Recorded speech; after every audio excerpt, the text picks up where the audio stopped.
Opel P1 experimental car. Much like it was in its day when it was used, it still has the same paintwork, still the same applique stickers on it. It's very, very original. I bought it because I think it's a milestone, and I think it represents kind of where the world has been and where the world is going.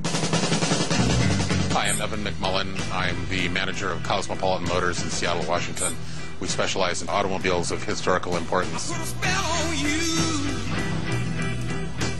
On the test track in 1973, it came in at 376 miles per gallon.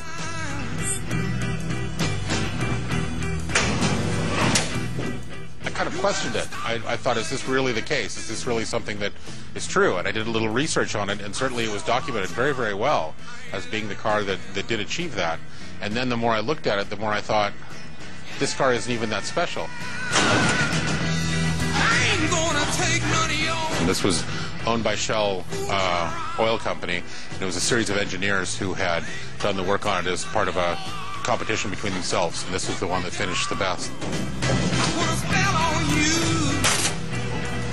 It is out of gear now, but it's still pretty dead.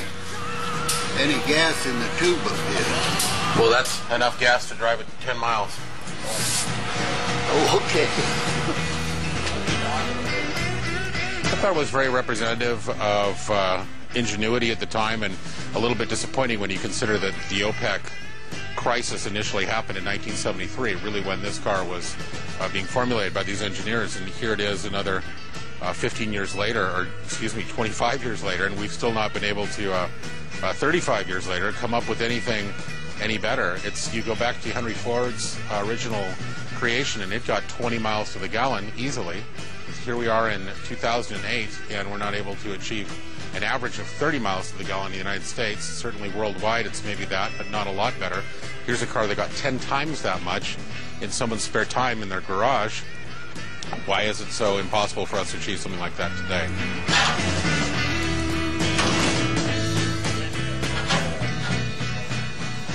It's a 1959 Opel Caravan station wagon that's been modified into kind of a pickup look. That started off just as a conventional passenger car, a modified drive system, and a heating system to vaporize the fuel, ultra insulated and made quite lightweight, but still weighing in at 2,500 pounds. 2,500 pounds? Yeah. Which is not very light for a... It's not light at all, yeah.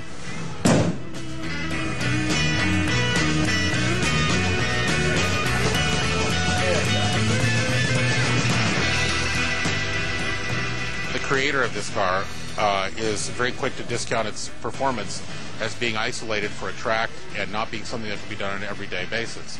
But I still think there's many things that can be learned from this car, even if there are only a few things that you can apply to a current modern car with all the conveniences that you would want. But what it does have is the ability to get tenfold the mileage that we're normally getting now. So certainly we could expect to achieve 100 miles per gallon, I would think. So the first thought that most people have is this really can't be true.